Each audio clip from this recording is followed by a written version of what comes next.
اللهم اجعل في قلبي نورا۔ خاک و خون میں ڈوبی ہوئی رات کے بطن سے ایک اور صبح طلوع ہوئی۔ یہ تاریخ اسلام کی ایک بھیانک اور ہولناک جنگ کے چوتھے روز کی صبح تھی۔ مسلمان فجر کی نماز پڑھ چکے تو خالد رضی اللہ تعالیٰ عنہ اٹھے۔ اے جماعت مومنین، خالد رضی اللہ تعالیٰ عنہ نے مجاہدین سے کہا، تم نے دن اللہ کی راہ میں لڑتے اور راتیں اللہ کو یاد کرتے گزاری ہیں۔ اللہ ہمارے حال سے بے خبر نہیں۔ اللہ دیکھ رہا ہے کہ تم لڑنے کے قابل نہیں رہے، پھر بھی لڑ رہے ہو۔ اللہ تم سے مایوس نہیں ہوا، تم اس کے رحم و کرم سے مایوس نہ ہونا۔ ہم اللہ کے لیے لڑ رہے ہیں۔ آج کے دن حوصلہ قائم رکھنا۔ آج اسلام کی قسمت کا فیصلہ ہوگا۔ کہیں ایسا نہ ہو کہ ہم اللہ کے سامنے بھی، رسول اللہ صلی اللہ علیہ وسلم کی روح مقدس کے سامنے بھی، اور اپنے ان بھائیوں کے روحوں کے سامنے بھی شرمسار ہوں جو ہمارے ساتھ چلے تھے، اور ہم نے ان کے لہو لہان جسموں کو اپنے ہاتھوں دفن کر دیا ہے۔ کیا تم ان کے بچوں کی خاطر جو یتیم ہو گئے ہیں، اور ان کی بیویوں کی خاطر جو بیوہ ہو گئی ہیں، اور ان کی بہنوں اور ان کی ماؤں کی عزت کی خاطر نہیں لڑو گے؟ بے شک ابن ولید، مجاہدین کی آوازیں اٹھیں، ہم لڑیں گے، شہیدوں کے خون کے قطرے قطرے کا انتقام لیں گے۔ آج کے دن لڑیں گے، کل کے دن اور زندگی کے جتنے دن رہ گئے ہیں وہ کفار کے خلاف لڑتے گزار دیں گے۔ اس طرح مجاہدین نے خالد رضی اللہ تعالیٰ عنہ کی آواز پر جوش و خروش سے لبیک کہا، لیکن ان کی آوازوں میں وہ جان نہیں تھی جو ہوا کرتی تھی۔ جہاد کا عزم موجود تھا۔ خالد کا یہ پیغام سارے محاذ تک پہنچایا گیا۔ ہر سالار کی زبان پر یہی الفاظ تھے، آج کے دن حوصلہ نہ ہارنا، آج کے دن۔ ادھر رومی لشکر کے سالاروں کو بھی یہی حکم ملا تھا، آج کے دن مسلمانوں کا خاتمہ کر دو۔ صبح کا اجالا صاف ہوتے ہی رومی دستے نمودار ہوئے۔ ان کا انداز پہلے والا اور پلان بھی پہلے والا تھا۔ انہوں نے مسلمانوں کے دائیں پہلو پر سالار عمرو بن عاص کے دستوں پر حملہ کیا۔ حملہ آور آرمینیا کی فوج تھی جس کا سالار قناطیر تھا۔ عمرو بن عاص رضی اللہ تعالیٰ عنہ کے پہلو میں سالار شرجیل بن حسنہ رضی اللہ تعالیٰ عنہ کے دستے تھے۔ ان پر آرمینیوں نے حملہ کیا اور ان کی مدد کے لیے عیسائی دستے بھی ساتھ تھے۔ عمرو بن عاص رضی اللہ تعالیٰ عنہ کے لیے صورتحال مخدوش ہو گئی۔ انہوں نے بہت دیر مقابلہ کیا لیکن وہ دشمن کے سیلاب کے آگے ٹھہر نہ سکے۔ عمرو بن عاص کے مجاہدین نے تنظیم اور ترتیب توڑ دی اور حملہ آوروں پر ٹوٹ پڑے۔ وہ دراصل پسپا ہو رہے تھے لیکن اب وہ پسپائی کو قبول کرنے کے لیے تیار نہیں تھے، چنانچہ انہوں نے اپنی صفیں توڑ کر انفرادی لڑائی شروع کر دی۔ عمرو بن عاص رضی اللہ تعالیٰ عنہ سالار سے سپاہی بن گئے۔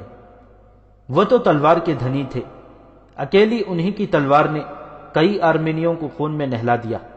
ان کے دستے کا ہر فرد اب اپنی لڑائی لڑ رہا تھا۔ انہوں نے دشمن کی بھی ترتیب توڑ دی۔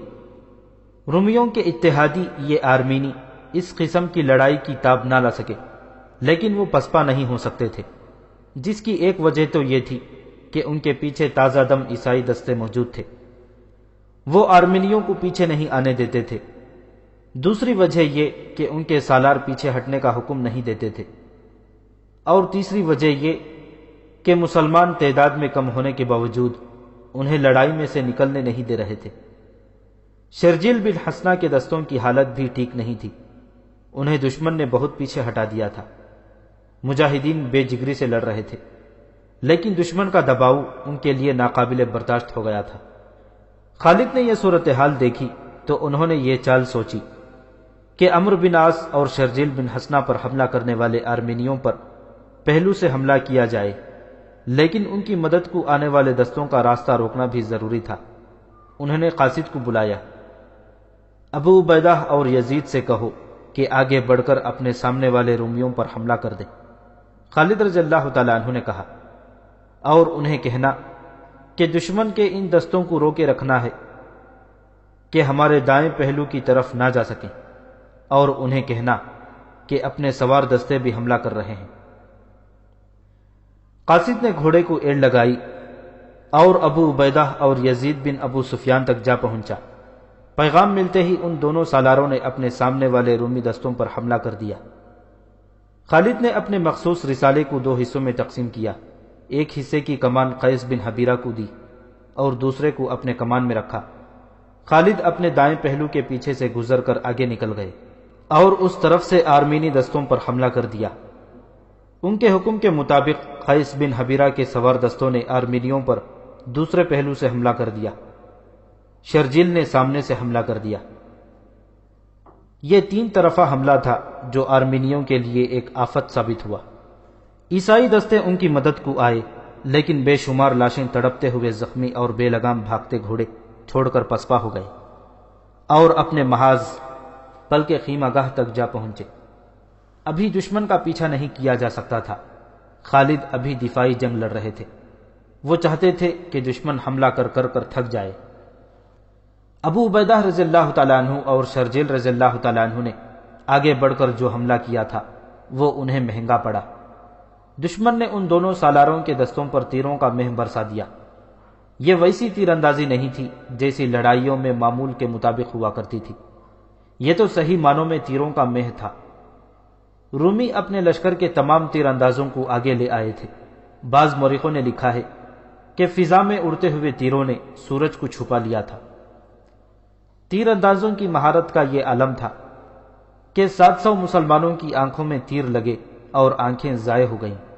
اسی لیے اس دن کو یوم النفور کہا جاتا ہے۔ مسلمان تیر اندازوں نے رومی تیر اندازوں پر تیر چلائے، لیکن مسلمانوں کے تیر بیکار ثابت ہوئے، کیونکہ مسلمانوں کی کمانیں چھوٹی تھیں، ان سے تیر دور تک نہیں جا سکتا تھا۔ اس کے علاوہ تیر اندازوں کی تعداد دشمن کے مقابلے میں بہت تھوڑی تھی۔ ابو سفیان رضی اللہ تعالیٰ عنہ کی بھی آنکھ میں تیر لگا اور وہ ایک آنکھ سے معذور ہو گئے۔ اس صورتحال میں مسلمان میدان میں نہیں ٹھہر سکتے تھے۔ ابو عبیدہ اور شرجیل کو پیچھے ہٹنا پڑا۔ 700 مسلمان تو وہ تھے جن کی آنکھوں میں تیر لگے تھے، ان کے علاوہ زخمیوں کی تعداد کچھ کم نہیں تھی۔ رومی سالار اعلیٰ ماہان ایک اونچی چٹان کی چوٹی سے یہ جنگ دیکھ رہا تھا۔ وہ وقت آ گیا ہے، ماہان نے چلا کر کہا، اب حملے کا وقت آ گیا ہے، نہیں ٹھہر سکیں گے۔ اس نے اپنے 2 سالاروں کو پکار کر کہا، گریگری، قورین، تیز ہلہ بول دو، فیصلے کا وقت آ گیا ہے۔ جنگ کے شور و غوغا میں اور پھر اتنی دور سے اس کی آواز سالاروں تک نہیں پہنچ سکتی تھی۔ اس کی پکار اس کے قاصد سن سکتے تھے جو ہر وقت اس کے قریب موجود رہتے تھے۔ کوئی اور حکم؟ ایک قاصد نے ماہان کے آگے ہو کر پوچھا۔ ماہان نے اپنا پورا حکم دیا اور قاصد کا گھوڑا بڑی تیزی سے چٹان سے اتر کر میدان جنگ کی قیامت خیزی میں غائب ہو گیا۔ ماہان مسلمانوں کو اسی کیفیت میں لانا چاہتا تھا کہ وہ حملہ روکنے کے قابل نہ رہیں۔ وہ کیفیت پیدا ہو چکی تھی۔ مسلمانوں کی نفری ہزاروں کے حساب سے کم ہو گئی تھی، اور جو زخمی نہیں تھے وہ جسمانی تھکن سے چور ہو چکے تھے۔ رومیوں کے لیے وہ فیصلہ کن حملہ آ گیا تھا جس کا حکم ماہان نے گزشتہ رات اپنے سالاروں کو دیا تھا۔ ماہان کا حکم پہنچتے ہی رومیوں نے 3 سالاروں ابو عبیدہ، یزید بن ابو سفیان اور اکرمہ کے دستوں پر حملہ کر دیا۔ ابو عبیدہ اور شرجیل کے دستوں پر زیادہ دباؤ ڈالا گیا کیونکہ ان کے قدم پہلے ہی اکھڑے ہوئے تھے اور پیچھے ہٹ رہے تھے۔ انہیں میدان جنگ سے بھگا دینا رومیوں کے لیے کوئی مشکل نہ تھا۔ وہ پیچھے ہی پیچھے ہٹتے جا رہے تھے۔ رومی جنگ کو فیصلہ کن مرحلے میں لے آئے تھے۔ مسلمانوں کی شکست یقینی تھی، اور اس شکست کے نتائج صرف ان مسلمانوں کے لیے ہی تباہ کن نہیں تھی جو لڑ رہے تھے، بلکہ یہ اسلام کے لیے بھی کاری ضرب تھی۔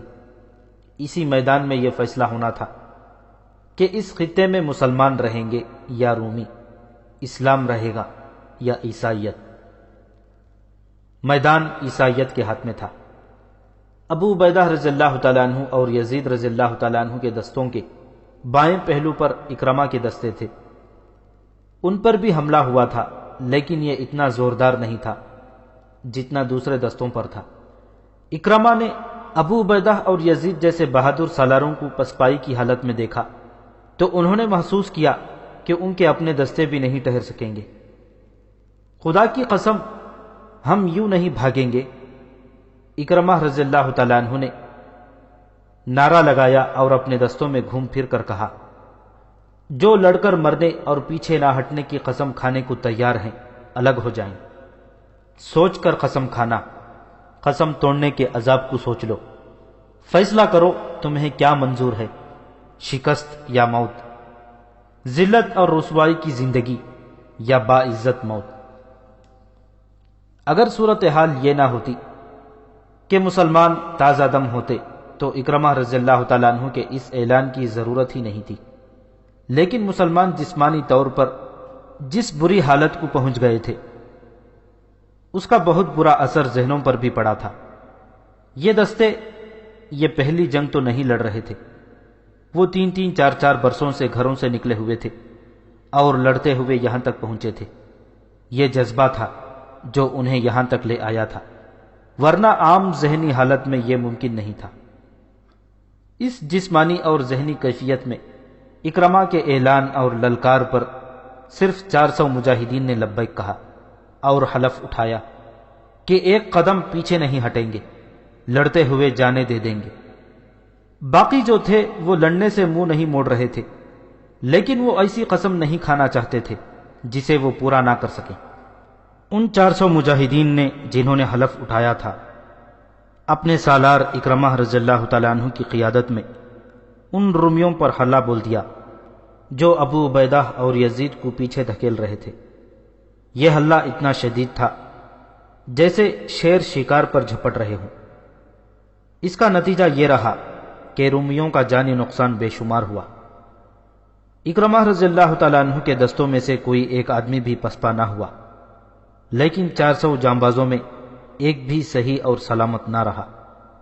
زیادہ تر شہید ہو گئے، باقی شدید زخمی ہوئے اور بعد میں زخموں کی تاب نہ لا کر شہید ہوتے رہے۔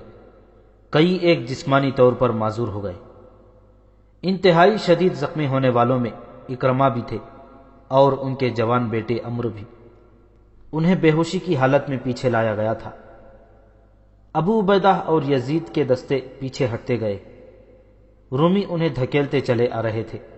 بڑا ہی خون ریز معرکہ تھا۔ جب یہ دستے مسلمانوں کی خیمہ گاہ تک پہنچنے لگے تو مسلمان عورتوں نے ڈنڈے پھینک کر تلواریں اور برچیاں اٹھا لیں اور چادریں پگڑیوں کی طرح اپنے سروں پر لپیٹ کر رومیوں پر ٹوٹ پڑیں۔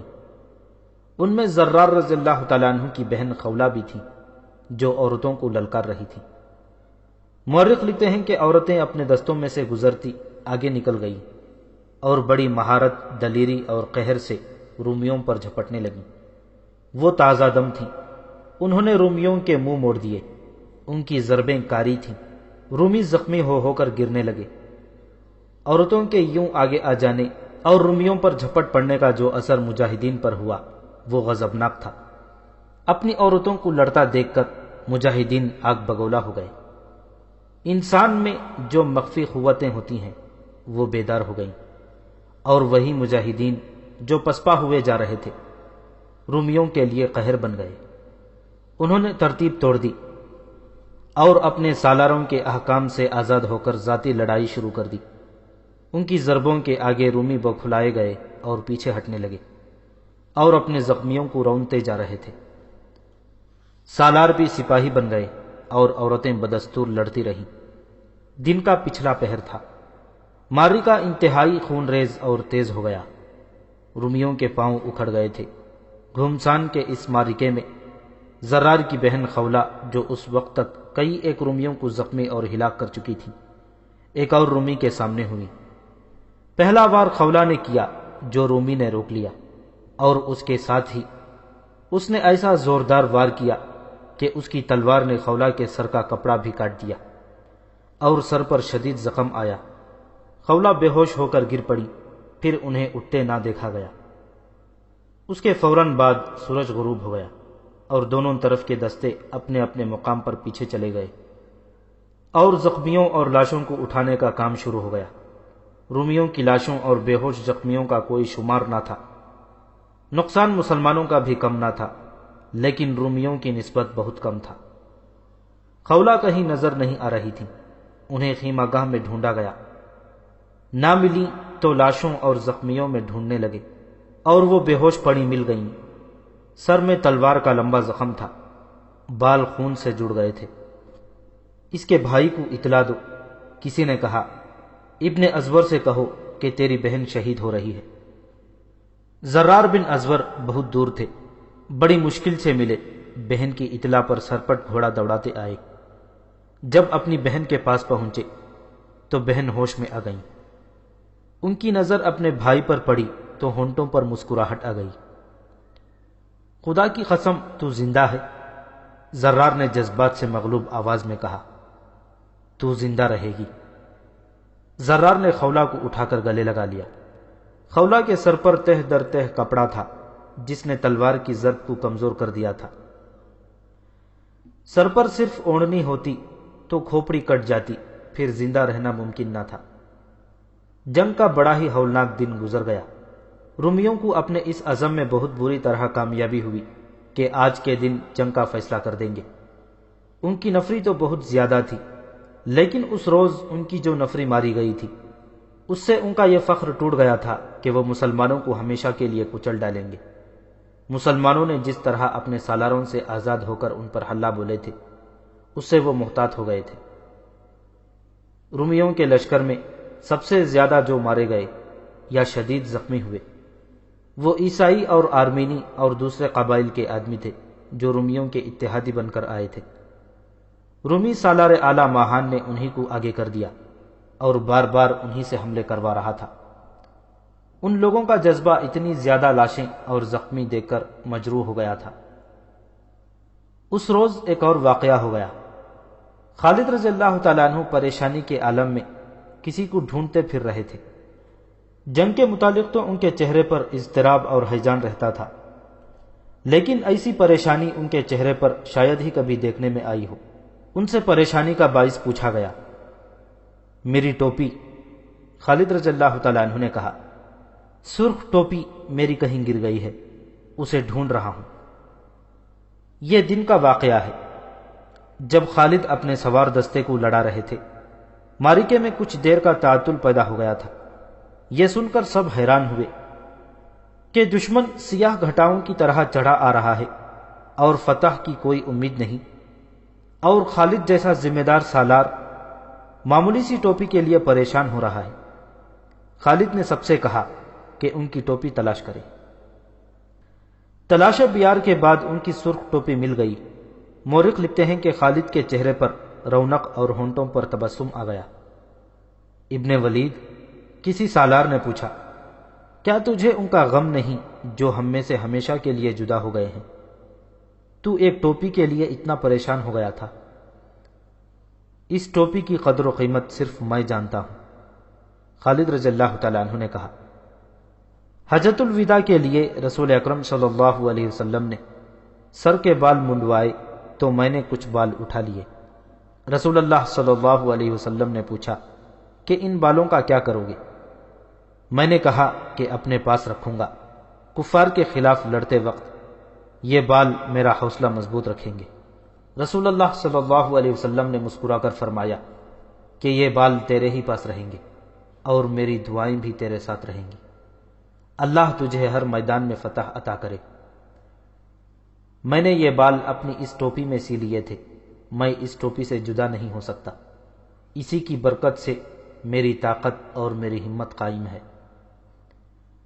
خالد کو ٹوپی مل جانے کی تو بہت خوشی ہوئی تھی، لیکن وہ رات ان کے لیے شب غم تھی۔ وہ ایک جگہ بیٹھے ہوئے تھے۔ ان کے ایک زانو پر سالار اکرمہ کا سر تھا اور دوسرے زانو پر اکرمہ کے نوجوان بیٹے امرو کا سر رکھا تھا۔ باپ بیٹا اس روز کی لڑائی میں اتنے زیادہ زخمی ہو گئے تھے کہ ہوش میں نہیں آ رہے تھے، جسموں سے خون نکل گیا تھا۔ زخم ایسے تھے کہ ان کی مرہم پٹی نہیں ہو سکتی تھی۔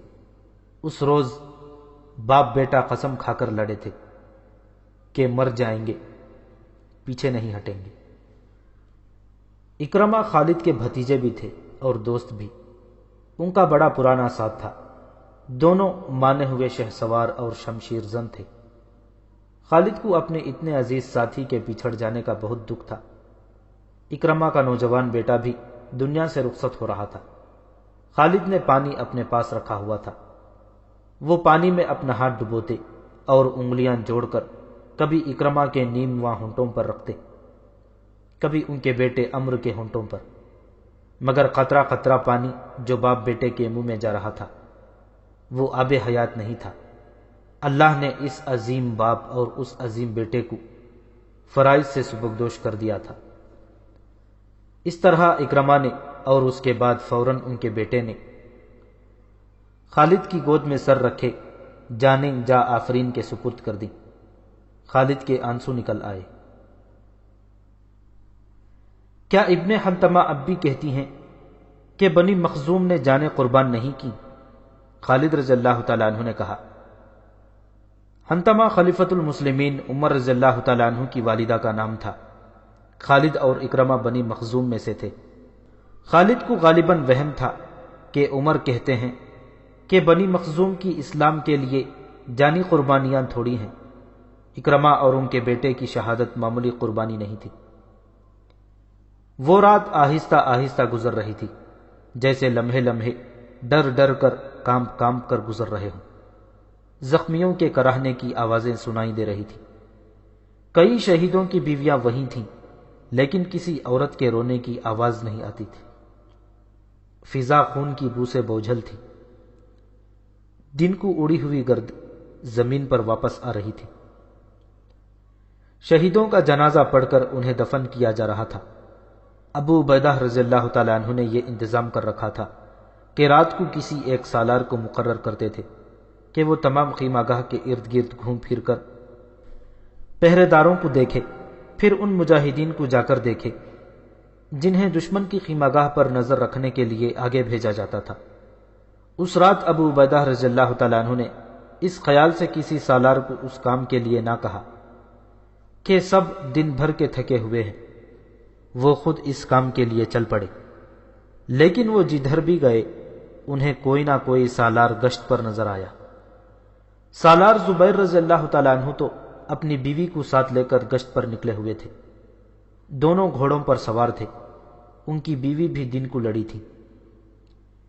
یہ رات بھی گزر گئی۔ جنگ یرموک کی 5ویں صبح طلوع ہوئی۔ خالد رضی اللہ تعالیٰ عنہ نے فجر کی نماز سے فارغ ہوتے ہی سالاروں کو بلا لیا۔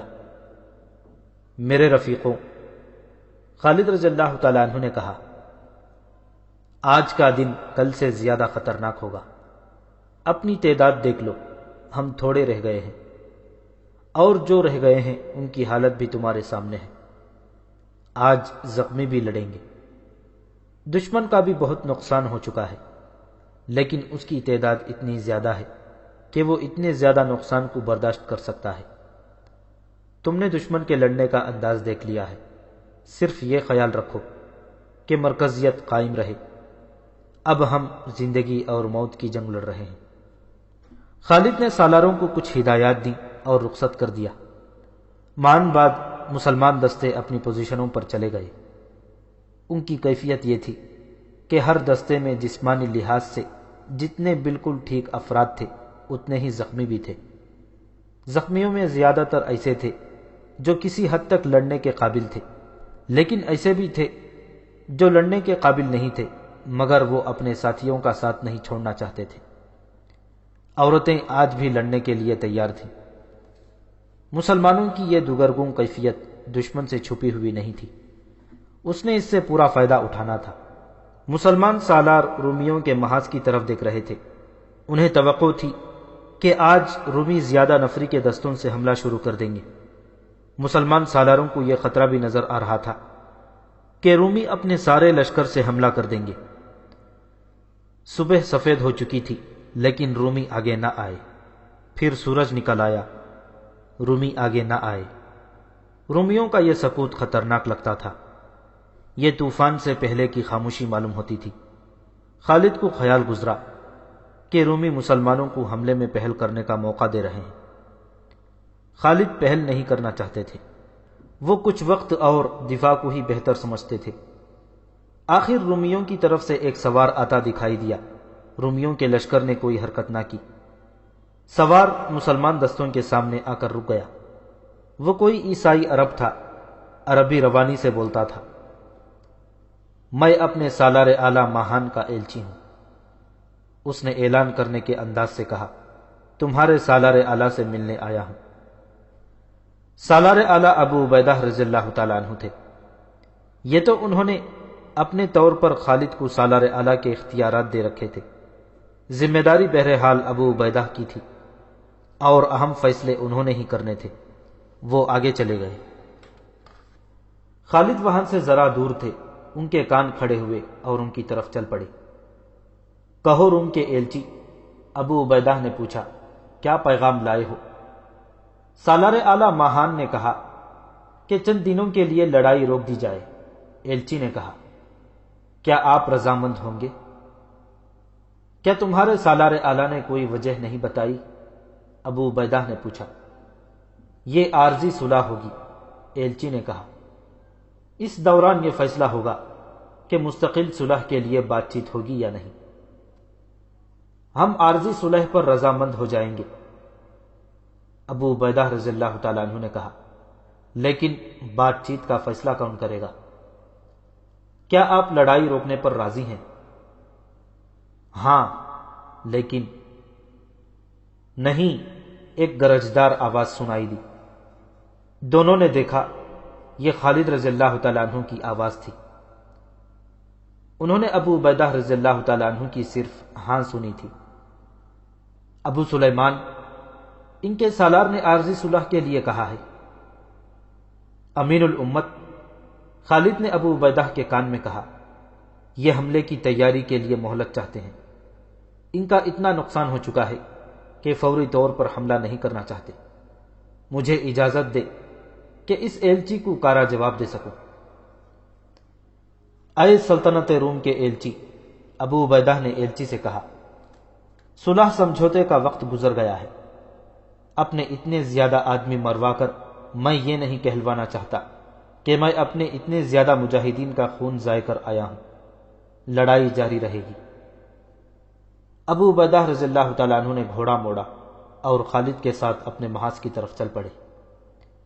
ابو سلیمان، ابو عبیدہ رضی اللہ تعالیٰ عنہ نے کہا، اپنے مجاہدین کی حالت دیکھتے ہوئے میں نے سوچا تھا کہ انہیں آرام مل جائے اور کچھ زخمی ٹھیک ہو جائیں۔ کیا تو دیکھ نہیں رہا؟ سب دیکھ رہا ہوں ابن جراح، لیکن حالت ہمارے دشمن کی بھی ٹھیک نہیں، ورنہ وہ صلح کا دھوکہ نہ دیتا۔ رومیوں کے ساتھ بہت سے قبیلے آئے ہیں۔ رومی سالاروں نے انہی کو سب سے پہلے مروایا ہے اور اپنی باقاعدہ فوج کو وہ بہت کم استعمال کر رہے ہیں۔ یہ قبیلے باغی ہو گئے ہوں گے یا ان کا دم خم ٹوٹ چکا ہوگا۔ ہم انہیں سنبھلنے کی مہلت نہیں دیں گے۔ کیا تو ان پر حملے کی سوچ رہا ہے؟ ابو عبیدہ رضی اللہ تعالیٰ عنہ نے پوچھا۔ کیا تو سوچنے کے قابل نہیں رہا امین الامت؟ آ مل کر سوچیں گے۔ خالد رضی اللہ تعالیٰ عنہ نے جو سوچا وہ بڑا ہی پرخطر اور دلیرانہ اقدام تھا۔ وہ دن جو جنگ کا 5واں دن تھا بغیر لڑائی کے گزر گیا۔ دستوں کو ایک دن کا تو آرام مل گیا، لیکن سالاروں نے آرام نہ کیا۔ خالد نے سالاروں کو اپنے ساتھ مصروف رکھا۔ انہوں نے 8000 گھوڑ سوار الگ کر کے ایک دستہ بنا لیا۔ سالاروں کو اپنا نیا منصوبہ سمجھایا۔ انہوں نے یہ منصوبہ اپنے جن پیادہ اور سواروں کے لیے بنایا تھا ان میں آدھی تعداد زخمی تھی۔ ایسا خطرہ خالد ہی مول لے سکتے تھے۔ چھٹے دن کی صبح طلوع ہوئی، رومی لشکر آگے آ گیا۔ مسلمان میدان میں نئی ترتیب میں موجود تھے۔ رومی سالار گریگری گھوڑے پر سوار آگے بڑھا۔ گریگری ان دستوں کا سالار تھا جن کے 10 سپاہی ایک ایک زنجیر سے بندھے ہوئے ہوتے تھے۔ گریگری نے دونوں فوجوں کے درمیان گھوڑا روکا۔ کیا تمہارے سالار اعلیٰ میں ہمت ہے کہ میرے مقابلے میں آئے؟ گریگری نے للکار کر کہا۔ ابو عبیدہ رضی اللہ تعالیٰ عنہ نے اپنے گھوڑے کو ایڑ لگائی اور گریگری کی طرف گئے۔ رک جا ابن جراح۔ خالد رضی اللہ تعالیٰ عنہ نے ابو عبیدہ کو پکارا اور گھوڑا دوڑا کر ان کے قریب چلے گئے۔ کہنے لگے، تو آگے نہیں جائے گا، مجھے جانے دے۔ آہ ابو سلیمان، وہ مجھے للکار رہا ہے۔ امین الامت کو روک لو۔ متعدد سالاروں نے شور مچایا، ابن ولید کو جانے دو۔ مورخ لکھتے ہیں کہ گریگری کو مسلمان سالار ماہر تیغزن سمجھتے تھے۔ تیغزنی میں ابو عبیدہ رضی اللہ تعالیٰ عنہ بھی کم نہ تھے، پھر بھی سب خالد کو گریگری کی ٹکر کا آدمی سمجھتے تھے۔ لیکن ابو عبیدہ رضی اللہ تعالیٰ عنہ نے کسی کی نہ سنی اور گریگری کے مقابلے کے لیے چلے گئے۔ گریگری نے ابو عبیدہ رضی اللہ تعالیٰ عنہ کو اپنی طرف آتے دیکھا تو اس نے گھوڑے کو ایڑ لگائی اور اس طرح ایک طرف لے گیا جیسے وہ پہلو کی طرف آ کر تلوار کا وار کرنا چاہتا ہو۔ ابو عبیدہ رضی اللہ تعالیٰ عنہ نے گھوڑا روک لیا اور گریگری کو کنکھیوں سے دیکھتے رہے۔ گریگری نے اپنے ہی انداز سے گھوڑا گھما کر اور دوڑا کر ابو عبیدہ رضی اللہ تعالیٰ عنہ پر وار کیا۔ وار ایسا تھا جو لگتا تھا کہ روکا نہیں جا سکے گا، لیکن ابو عبیدہ نے وار روک کر گھوڑے کو گھمایا اور بڑی پھرتی سے وار کیا۔ گریگری نے وار کو روک لیا۔ اس کے بعد تلواریں ٹکراتی اور گھوڑے اپنے سواروں کے پینترے کے مطابق گھومتے مڑتے دوڑتے اور رکتے رہے۔ دونوں سالار شمشیر زنی کے استاد معلوم ہوتے تھے۔ دونوں کے وار بڑے ہی تیز تھے اور ہر وار لگتا تھا کہ حریف کو کاٹ دے گا۔ دونوں فوجیں اپنے اپنے سالاروں کو چلا چلا کر داد دے رہی تھی۔ کبھی دونوں فوجیں یوں دم بخود ہو جاتی جیسے وہاں کوئی انسان موجود ہی نہ ہو۔ گریگری نے ایک وار کیا جو ابو عبیدہ رضی اللہ تعالیٰ عنہ نے روک لیا۔ ابو عبیدہ وار کرنے لگے تو گریگری نے گھوڑا دوڑا دیا اور ابو عبیدہ کے ارد گرد گھومنے لگا۔ ابو عبیدہ وار کرنے کو بڑھتے تو وہ رک کر وار روکنے کے بجائے گھوڑے کو پرے کر لیتا۔ ابو عبیدہ نے اس پر وار کرنے کی بہت کوشش کی، لیکن وہ وار سے بھاگ رہا تھا۔ ایسے نظر آتا تھا جیسے وہ مقابلے سے منہ موڑ رہا ہو۔ ابو عبیدہ رضی اللہ تعالیٰ عنہ اس کے پیچھے ہو گئے۔ آخر اس نے گھوڑے کا رخ اپنے لشکر کی طرف کر دیا۔ ابو عبیدہ رضی اللہ تعالیٰ عنہ اس کے پیچھے پیچھے اور اس کا پیچھا کرتے رہے۔ اس نے گھوڑے کی رفتار تیز کر دی، ابو عبیدہ نے بھی رفتار بڑھا دی۔ رومی لشکر پر تو خاموشی طاری ہو گئی، لیکن مسلمانوں نے داد و تحسین کا شور بپا کر دیا۔ رومی سالار مقابلے سے منہ موڑ کر بھاگ گیا تھا۔ گریگری نے گھوڑے کو ایک طرف موڑا اور رفتار اور تیز کر دی۔ ابو عبیدہ رضی اللہ تعالیٰ عنہ نے گھوڑے کو ایڑ لگائی اور اس کے قریب چلے گئے۔ گریگری نے گھوڑا فوراً گھما کر ابو عبیدہ کے سامنے کر دیا۔ یہ اس کی چال تھی۔ وہ بھاگ نکلنے کا دھوکہ دے رہا تھا۔ دھوکہ یہ تھا کہ وہ اچانک گھوم کر ابو عبیدہ رضی اللہ تعالیٰ عنہ پر وار کرے گا اور انہیں وار روکنے کی مہلت نہیں ملے گی۔ مورخ طبری اور بلازری نے لکھا ہے کہ ابو عبیدہ چوکنے تھے اور گریگری کے دھوکے کو سمجھ گئے تھے۔ گریگری فوراً پیچھے کو گھوڑا موڑ کر وار کرنے لگا تو ابو عبیدہ کی تلوار پہلے ہی حرکت میں آ چکی تھی۔ گریگری کی گردن موزوں زاویے پر تھی۔ ابو عبیدہ کا وار سیدھا گردن پر پڑا، جس سے گردن کی ہڈیوں کا ایک جوڑ کٹ گیا اور گردن ایک طرف ڈھلک گئی۔ گریگری گھوڑے سے گر پڑا۔ مسلمانوں نے داد و تحسین کا غل غبارہ بپا کر دیا۔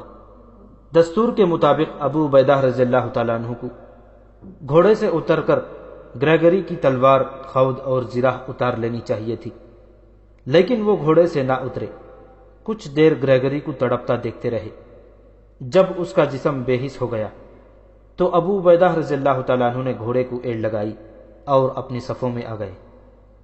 ابن ولید رضی اللہ تعالیٰ عنہ ابو عبیدہ رضی اللہ تعالیٰ عنہ کو خراج تحسین پیش کرنے کے لیے نہ رکے۔ وہ گھڑ سوار دستوں کے پاس چلے گئے جو انہوں نے اس روز کی جنگ کے لیے تیار کیا تھا۔ 8000 سواروں کے اس دستے کو دائیں پہلو پر عمرو بن عاص رضی اللہ تعالیٰ عنہ کے دستوں کے عقب میں ایسی جگہ کھڑا کیا گیا تھا جہاں سے یہ دشمن کو نظر نہیں آ سکتا تھا۔ خالد نے اپنی تمام فوج کو سامنے کا حملہ کرنے کا حکم دے دیا۔ رومی سالار حیران ہوئے ہوں گے کہ مسلمان سالاروں کا دماغ جواب دے گیا ہے کہ انہوں نے ایک ہی بار ساری فوج حملے میں جھونک دی ہے۔ رومیوں نے یہ بھی نہ دیکھا کہ مسلمانوں کے گھڑ سوار دستے حملے میں شریک نہیں۔ رومیوں کو یہ سب دیکھنے کی فرصت ہی نہیں ملتی تھی، کیونکہ خالد رضی اللہ تعالیٰ عنہ کے حکم کے مطابق بہت تیز حملہ کیا جا رہا تھا۔ رومیوں کی بہت سی نفری ہلاک اور شدید زخمی ہو چکی تھی، پھر بھی ان کی نفری مسلمانوں کی نسبت سہ گنا تھی۔ مسلمانوں کا جانی نقصان بھی ہوا۔ اتنی کم نفری کا اتنی بڑی تعداد پر حملہ خودکشی کے برابر تھا۔ انہیں آنے دو، رومی سالار ماہان چلا رہا تھا، اور آگے آنے دو، یہ ہمارے ہاتھوں مرنے کے لیے آ رہے ہیں۔ خالد رضی اللہ تعالیٰ عنہ 8,000 سواروں کو پیچھے لے جا کر رومیوں کو بائیں پہلو سے پرے لے گئے۔ انہوں نے سالار عمرو بن عاص رضی اللہ تعالیٰ عنہ سے کہا تھا کہ رومیوں کے اس پہلو پر تیز اور زوردار حملہ کریں۔ عمرو بن عاص رضی اللہ تعالیٰ عنہ نے حکم کی تعمیل کی اور جانیں لڑا دیں۔ خالد چاہتے تھے کہ دشمن کے پہلو کے دستوں کو سامنے سے الجھایا جائے۔ عمرو بن عاص رضی اللہ تعالیٰ عنہ نے خالد کا یہ مقصد پورا کر دیا۔ خالد نے 8,000 سواروں میں سے 2,000 سواروں کا ایک دستہ الگ کر دیا تھا۔ انہوں نے جب دیکھا کہ دشمن کے پہلو کے دستے عمرو بن عاص رضی اللہ تعالیٰ عنہ کے دستوں سے الجھ گئے ہیں، تو 6,000 سواروں کے ساتھ رومیوں کے پہلو والے دستوں کے خالی پہلو کی طرف حملہ کر دیا۔ رومیوں کے لیے یہ حملہ غیر متوقع تھا، ان کے پاؤں اکھڑ گئے۔ عمرو بن عاص رضی اللہ تعالیٰ عنہ نے اپنے حملوں میں شدت پیدا کر دی۔ دشمن کے انہی دستوں پر سامنے سے شرجیل بن حسنہ نے بھی حملہ کیا۔ خالد نے جن 2,000 سواروں کو الگ کیا تھا، انہیں حکم دیا کہ وہ دشمن کے اس سوار دستے پر حملہ کریں جو اپنے پہلو کے دستوں کی مدد کے لیے تیار تھا۔ ان 2,000 سواروں کے لیے یہ حکم تھا کہ وہ دشمن کے سوار دستے کو روکے رکھیں، یعنی حملہ شدید نہ کریں بلکہ دشمن کو دھوکے میں رکھیں۔ بعد میں پتہ چلا تھا کہ رومیوں کا یہ سوار دستہ خاص طور پر تیار کیا گیا تھا۔ اسے ہر اس جگہ مدد کے لیے پہنچنا تھا جہاں مدد کی ضرورت تھی۔ مسلمان سواروں نے اس سوار دستے کو اس طرح الجھایا کہ حملہ کرتے اور پیچھے یا دائیں بائیں نکل جاتے، پینترا بدل کر پھر آگے بڑھتے اور ہلکی سی جھڑپ لے کر ادھر ادھر ہو جاتے۔ خالد رضی اللہ تعالیٰ عنہ کی یہ چال کاریگر ثابت ہوئی۔ انہوں نے دشمن کے مقابلے میں اتنی کم تعداد کو ایسی عقل مندی سے استعمال کیا تھا کہ دشمن کے پہلو کے دستوں کے پاؤں اکھڑ گئے۔ ان دستوں کو توقع تھی کہ مشکل کے وقت سوار دستے مدد کو آ جائیں گے، لیکن مدد کو آنے والے سواروں کو خالد کے 2,000 سواروں نے آنکھ مچولی جیسی جھڑپوں میں الجھا رکھا تھا۔ دشمن کے پہلو کے دستے ایک بار پھر پیچھے ہٹے تو خالد نے 6,000 سواروں سے حملے میں شدت پیدا کر دی۔ ماہان نے خود آ کر اپنے دستوں کو جم کر لڑانے کی کوشش کی، لیکن اس کا سوار دستہ بری طرح بکھرنے اور پیچھے ہٹنے لگا۔ پیادہ دستے سوار دستوں کی مدد کے بغیر نہیں لڑ سکتے تھے، وہ بے طرح بکھرنے اور بھاگنے لگے۔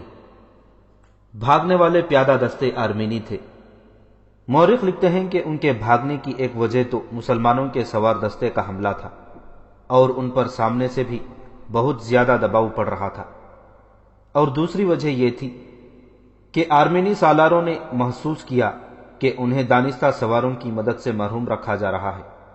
ان کے پیچھے عیسائی عرب تھے جن کا سالار جبلہ بن ایہم تھا۔ انہوں نے بھی رسالے کی مدد کو نہ آنے کو غلط سمجھا اور لڑنے سے منہ موڑ گئے۔ مورخ لکھتے ہیں کہ آرمینیوں اور عیسائیوں کی پسپائی بھگدڑ کی مانند تھی۔ دو مورخوں نے اسے سیلاب بھی کہا ہے، جس کے آگے جو کچھ بھی آتا ہے سیلاب اسے اپنے ساتھ بہا لے جاتا ہے۔ رومیوں کے بائیں پہلو سے بھاگنے والے دستوں کی تعداد 40,000 بتائی گئی ہے۔ 40,000 انسانوں کی بھگدڑ ایسا بے قابو سیلاب تھا جو اپنے سالاروں کو بھی اپنے ساتھ بہا لے گیا، یہاں تک کہ سالار اعلیٰ ماہان جو ابھی میدان نہیں چھوڑنا چاہتا تھا، اپنے محافظوں سمیت اس سیلاب کی لپیٹ میں آ گیا اور بہتا چلا گیا۔ یہ کامیابی خالد کی عسکری دانش کا حاصل تھا۔ انہوں نے دشمن کے پیادوں کو سواروں کی مدد سے محروم کر دیا تھا اور سواروں سے پیادوں پر حلہ بول دیا تھا۔ خالد کے آگے بڑھنے کا رخ ماہان اور اس کے 2,000 سوار محافظوں کی طرف تھا۔ ادھر ابو عبیدہ رضی اللہ تعالیٰ عنہ اور یزید بن ابو سفیان رضی اللہ تعالیٰ عنہ اپنے سامنے کے دستوں پر اس انداز سے حملے کر رہے تھے کہ بھرپور لڑائی بھی نہیں لڑتے تھے اور پیچھے بھی نہیں ہٹتے تھے۔ ابو عبیدہ نے دشمن کے ان دستوں کو روکا ہوا تھا جو زنجیروں میں بندھے ہوئے تھے۔ یہ دستے تیزی سے آگے پیچھے نہیں ہو سکتے تھے۔ خالد دشمن کے اس رسالے کو جس نے سارے محاذ کو مدد دینی تھی بکھیر کر بھگا چکے تھے۔ اس رسالے کو کھل کر لڑنے کا موقع ہی نہیں دیا گیا تھا۔ خالد اب اپنے رسالے سوار دستے کے ساتھ رومیوں کی عقب میں چلے گئے تھے۔ انہوں نے عقب سے حملہ کر دیا۔ یہ رومی فوج کا دوسرا حصہ تھا۔ اس پر اپنے بائیں کے دستوں اور سوار دستوں کے بھاگنے کا بہت برا اثر پڑ چکا تھا۔ ماہان کے غائب ہو جانے کی وجہ سے مرکزیت بھی ختم ہو گئی تھی۔ اب سالار اپنی اپنی لڑائی لڑ رہے تھے۔ وہ اب صرف دفاع میں لڑ سکتے تھے۔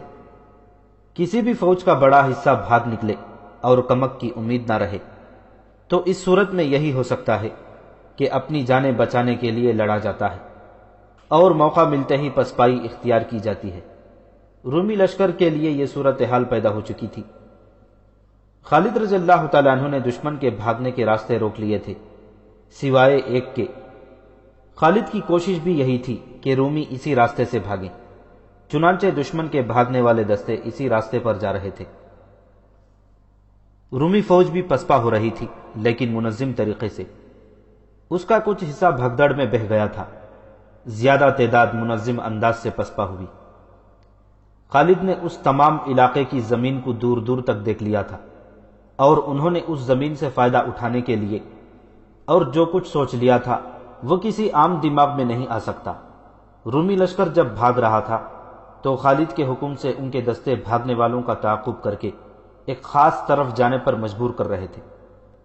اس طرف وادی الرقات تھی جس میں ایک ندی بہتی تھی اور اس وادی کے خد و خال کچھ اس طرح تھے۔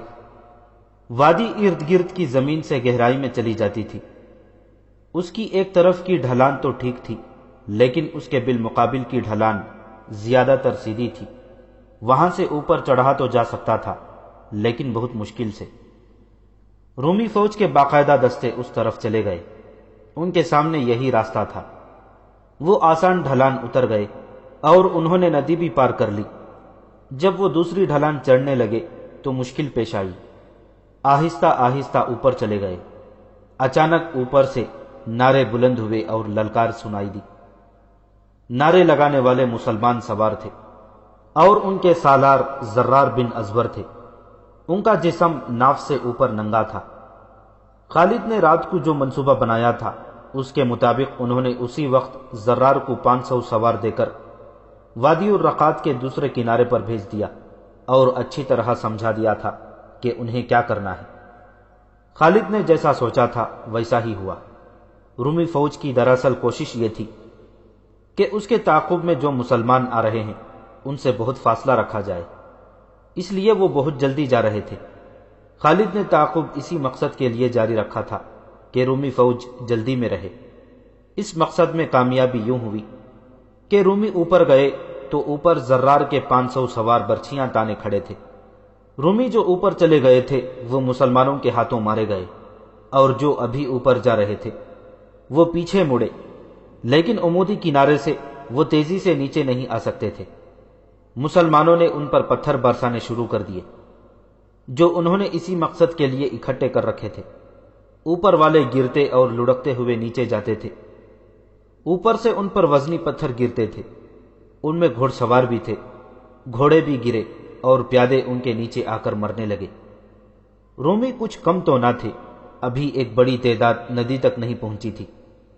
رومی سالاروں نے اپنے آگے جانے والوں کی تباہی دیکھی تو اپنے دستوں کو آگے جانے سے روک دیا اور وادی میں اترنے کے بجائے انہیں اوپر صف آرا کر دیا۔ وہ لڑ کر مرنا چاہتے تھے۔ آرمینیوں اور عیسائی عربوں کی بھی کچھ نفری ان سے آ ملی تھی۔ یہ نفری بھاگ رہی تھی اور مسلمان انہیں وادی کی طرف لے آئے تھے۔ خالد رضی اللہ تعالیٰ عنہ اپنی فوج کے ساتھ تھے۔ انہوں نے دشمن کو صف آرا دیکھا تو اپنے سالاروں کو بلا کر کہا کہ دشمن پر حملہ کر دیں۔ ان میں لڑنے کا دم نہیں رہا۔ خالد نے کہا، سیدھا حملہ کرو، میرے حکم کا انتظار نہیں کرنا۔ ان کے لیے پیچھے ہٹنے کی جگہ نہیں ہے۔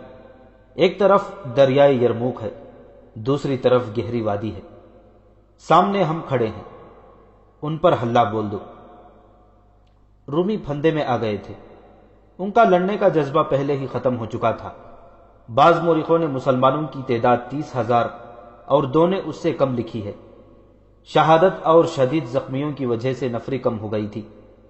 ایک دستے کو عورتوں اور بچوں کی حفاظت کے لیے پیچھے چھوڑ دیا گیا تھا۔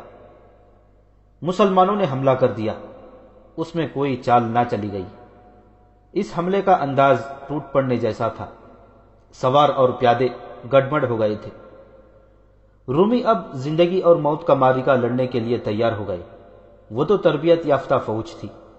اس فوج کی اگلی صف نے مسلمانوں کا جم کر مقابلہ کیا، لیکن وہ ایسی جگہ تھی جہاں دائیں بائیں ہونے اور گھوم پھر کر لڑنے کی گنجائش نہیں تھی۔ اس وجہ سے رومی اپنے ہی ساتھیوں کے ساتھ ٹکرانے اور ایک دوسرے کے لیے رکاوٹ بننے لگے۔ یہ صورتحال مسلمانوں کے لیے سود مند تھی۔ رومیوں کی اگلی صف نے مقابلہ کیا، لیکن اس کا کوئی ایک بھی آدمی زندہ نہ رہا۔ مسلمان سواروں نے رومی پیادوں پر گھوڑے چڑھا دیے اور انہیں صحیح معنوں میں کچل ڈالا۔ جہاں جگہ کچھ کشادہ تھی وہاں رومیوں نے مقابلہ کیا، لیکن مورخوں کے مطابق یوں بھی ہوا کہ گرد و غبار میں رومیوں کو ہی کاٹ ڈالا، اپنے پرائی کی پہچان نہ رہی۔ یہ بڑا خوفناک معرکہ تھا، بڑی بھیانک لڑائی تھی۔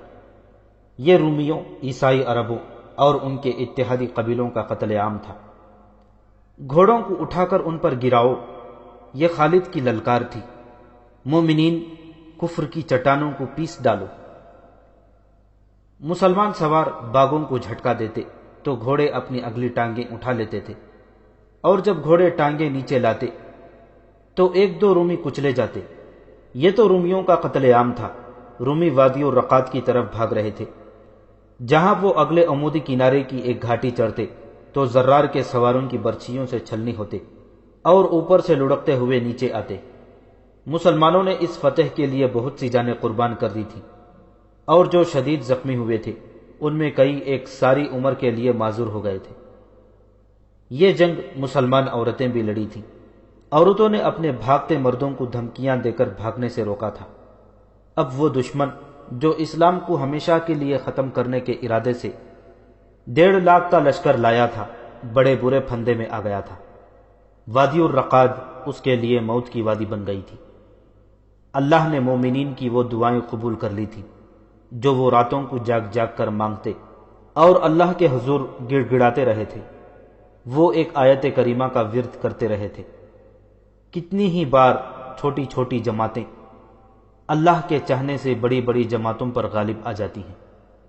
اللہ صبر و استقامت والوں کا ساتھ دیتا ہے۔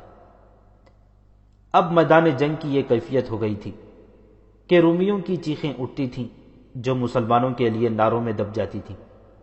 وادی میں گہری کھائیاں بھی تھیں، بعض رومی ان میں بھی گرے اور بہت بری موت مرے۔ جنگ یرموک کے چھٹے اور آخری روز کا سورج میدان جنگ کے گرد و غبار میں ڈوب گیا۔ فضا خون کی بو سے بوجھل تھی، مشعلیں جل اٹھیں اور رومیوں کی لاشوں کے درمیان گھومنے پھرنے لگیں۔ یہ مسلمانوں کی مشعلیں تھیں۔ وہ اپنے شہیدوں اور شدید زخمیوں کو اٹھا رہے تھے اور مال غنیمت بھی اکٹھا کر رہے تھے۔ خیمہ گاہ میں خبر پہنچی تو عورتیں آ گئیں۔ وہ کئی میل فاصلہ طے کر کے آئی تھی۔ وہ اپنے خاوندوں کو، اپنے بھائیوں کو اور اپنے بیٹوں کو ڈھونڈ رہی تھی۔ تو جنتی ہے، کسی نہ کسی عورت کی آواز سنائی دیتی تھی۔ تو جنت میں جا رہا ہے۔ جنگ ختم ہو چکی تھی، لیکن خالد کی جنگ ابھی جاری تھی۔ رات بھر مسلمان شہیدوں، زخمیوں اور مال غنیمت کے ساتھ مصروف رہے، لیکن خالد کی مصروفیت کچھ اور تھی۔ ان کے لیے ابھی جنگ ختم نہیں ہوئی تھی۔ انہوں نے جو رومی قیدی پکڑے تھے ان سے خالد معلوم کرتے رہے تھے کہ ان کا سالار اعلیٰ ماہان، جو آرمینیا کا بادشاہ بھی تھا، کس طرف گیا ہے۔ بیشتر قیدیوں کو معلوم نہ تھا، آخر پتہ چل گیا۔ ماہان کو انطاکیہ کے بجائے دمشق کی طرف جاتے دیکھا گیا تھا۔ اس کے ساتھ اس کا محافظ سوار دستہ تھا جس کی تعداد 2000 تھی۔ صبح طلوع ہوتے ہی خالد اپنے سوار دستے کو ساتھ لے کر ماہان کے تعاقب میں روانہ ہو گئے۔ اس وقت ماہان دمشق سے 10-12 میل دور پہنچ چکا تھا۔ اسے یہ توقع نہیں تھی کہ مسلمان اس کے تعاقب میں پہنچ جائیں گے، شاید اسی لیے وہ بڑے اطمینان سے جا رہا تھا۔ رات اس نے پڑاؤ کیا اور صبح دمشق کو روانہ ہوا تھا۔ شہنشاہ معظم اسے اپنے کسی ساتھی نے کہا، وہ دیکھیں گرد اٹھ رہی ہے، یہ کوئی سوار دستہ لگتا ہے، اپنا ہی ہوگا۔ ماہان نے کہا، ان کی گرد کو نہ دیکھو جو میدان جنگ کی گرد سے بھاگ آئے ہیں، یہ شکست کھا کر آئے ہیں۔ ان کے درمیان پھر خاموشی چھا گئی۔ ماہان کی ذہنی کیفیت بہت بری تھی، وہ کسی کے ساتھ بولتا نہیں تھا۔ اس کی افسردگی کا باعث صرف یہ نہیں تھا کہ اس نے شکست کھائی تھی، بلکہ یہ کہ اس نے بڑی تھوڑی تعداد کی فوج سے شکست کھائی تھی۔ اس نے مسلمانوں کو کچل کر واپس آنے کا دعویٰ کیا تھا، مگر اب وہ انطاکیہ جانے کے بجائے دمشق کی طرف جا رہا تھا۔ انطاکیہ میں شہنشاہ روم ہرقل تھا۔ ماہان اس کا سامنا نہیں کرنا چاہتا تھا۔ جن سواروں کی گرد نظر آئی تھی، اب ان کے گھوڑوں کے قدموں کے ہنگامہ خیز آواز سنائی دینے لگی تھی، جو بڑی تیزی سے قریب آ رہی تھی۔ ماہان پیچھے نہیں دیکھ رہا تھا، وہ انہیں میدان سے بھاگے ہوئے سوار سمجھ رہا تھا۔ سوار قریب آئے تو دو حصوں میں بٹ گئے اور اس کے ارد گرد گھیرا ڈالنے لگے۔ اس کے ساتھ ہی للکار سنائی دی، انا فارس الزدید، انا خالد بن ولید۔ تب ماہان چونکا۔ اس کے ساتھ اپنے 2000 سوار محافظ ہی نہیں تھے، بلکہ آرمینیا کی باقاعدہ فوج کے بھی کچھ تعداد تھی اور کچھ عیسائی عرب بھی تھے۔ اس نے ان سب کو لڑنے کی ترتیب میں کر دیا اور خود اپنے چند ایک محافظ ساتھ لے کر الگ ہٹ گیا۔ خالد کو بتایا گیا تھا کہ ماہان کے ساتھ اپنے محافظوں کا سوار دستہ ہے، لیکن اس کے ساتھ اس سے دوگنی سے بھی کچھ زیادہ تعداد تھی۔ خالد نے گھیرے کی شکل میں حملہ کیا۔ ماہان کی فوج نے جم کر مقابلہ کیا، لیکن مسلمان تھکے ہوئے ہونے کے باوجود تازہ دم لڑتے تھے۔ یہ فتح کی خوشی کا اثر تھا۔ تاریخ میں اس مجاہد کا نام نہیں ملتا جو لڑائی سے بچتا بچاتا ماہان تک جا پہنچا۔ وہ ماہان کے سواروں کا حصار توڑ گیا اور اس نے ماہان کو ہلاک کر دیا۔ مجاہد خود بھی زخمی ہوا، لیکن ماہان کو ہلاک کر کے اس نے اپنے ساتھیوں کا کام آسان کر دیا۔ اپنے شہنشاہ اور سالار اعلیٰ کو مرتا دیکھ کر اس کے سوار معرکے میں سے نکلنے لگے۔ کچھ دیر بعد دشمن کے سوار اور پیادے جدھر کو رخ ہوا ادھر کو ہی بھاگ نکلے، لیکن بہت سی لاشیں اور اچھے بھلے گھوڑے پیچھے چھوڑ گئے۔ دمشق دور نہیں تھا۔ خالد نے دمشق کا رخ کیا، یہ ان کا ایک اور دلیرانہ اقدام تھا۔ دمشق پر مسلمانوں کا قبضہ رہا تھا، لیکن رومیوں کے اتنے بڑے لشکر کو دیکھ کر مسلمانوں نے دمشق سے قبضہ اٹھا لیا تھا۔ خدا کی قسم، خالد رضی اللہ تعالیٰ عنہ نے کہا، دمشق کے دروازے اب بھی ہمارے لیے کھل جائیں گے۔ توقع نہیں تھی کہ ایسا ہی ہوگا۔ ہو ہی نہیں سکتا تھا کہ مسلمانوں کے چلے جانے کے بعد بھی رومیوں نے اس اہم شہر پر اپنا تسلط نہ جمایا ہو۔ خالد کی قیادت میں جب مسلمان سواروں کا دستہ دمشق پہنچا تو دیوار کے اوپر سے کسی نے پوچھا کہ تم لوگ کون ہو؟ کیا تم نے نہیں پہچانا کہ یہ تمہارے حاکم تھے لیکن حکومت تمہاری تھی؟ خالد نے کہا، کیا تم نہ کہتے تھے کہ رومیوں سے مسلمان اچھے ہیں؟ خدا کی قسم، ہم رومیوں کو ہمیشہ کے لیے ختم کر آئے ہیں۔ مسلمان آ گئے ہیں، یہ ایک نعرہ تھا جو دیوار کے اوپر بلند ہوا۔ پھر یہ نعرہ سارے شہر میں پھیل گیا۔ شہر کا بڑا دروازہ کھل گیا اور شہریوں کا ایک ریلا باہر نکلا۔ لوگوں نے بازو پھیلا کر مسلمانوں کا استقبال کیا اور خوشی سے ناچتے ہوئے خالد اور ان کے سوار دستے کو شہر میں لے گئے۔ یہ اس اچھے سلوک اور برتاؤ کا اثر تھا جو مسلمانوں نے اہل دمشق سے کیا تھا۔ مسلمانوں نے تو کردار کی بلندی کا یہ مظاہرہ بھی کیا تھا کہ دمشق سے رخصت ہونے سے پہلے شہریوں سے وصول کیا ہوا جزیہ واپس کر دیا تھا۔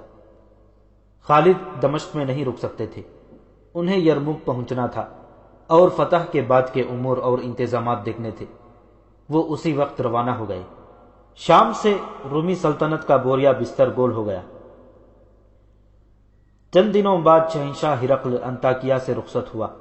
اس کا ٹھکانہ اب قسطنطنیہ تھا۔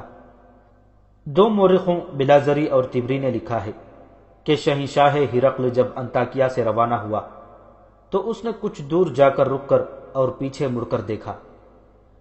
اے ارض شام، اس نے آہ لے کر بوجھل سی آواز میں کہا، اس بد نصیب کا آخری سلام قبول کر جو تجھ سے جدا ہو رہا ہے۔ اب رومی ادھر آئے بھی تو ان پر تیرا خوف سوار ہوگا۔ کتنا خوبصورت ملک دشمن کو دیے جا رہا ہوں۔ جنگ یرموک پر ہر دور کی جنگی مبصروں نے کچھ نہ کچھ لکھا ہے۔ اس پر سب متفق ہیں کہ یہ جنگ خالد رضی اللہ تعالیٰ عنہ کی عقل سے جیتی گئی تھی اور یہ کامیابی کارگر چالوں سے حاصل کی گئی تھی۔ اس جنگ میں 4000 مومنین شہید ہوئے اور زخمی تقریباً سبھی ہوئے۔ خود خالد رضی اللہ تعالیٰ عنہ زخمی تھے۔ رومیوں کی اموات 1 لاکھ سے زیادہ بتائی گئی ہے، لیکن مورخوں کی اکثریت 70,000 پر متفق ہے۔ سلطنت اسلامیہ شام تک پھیل گئی۔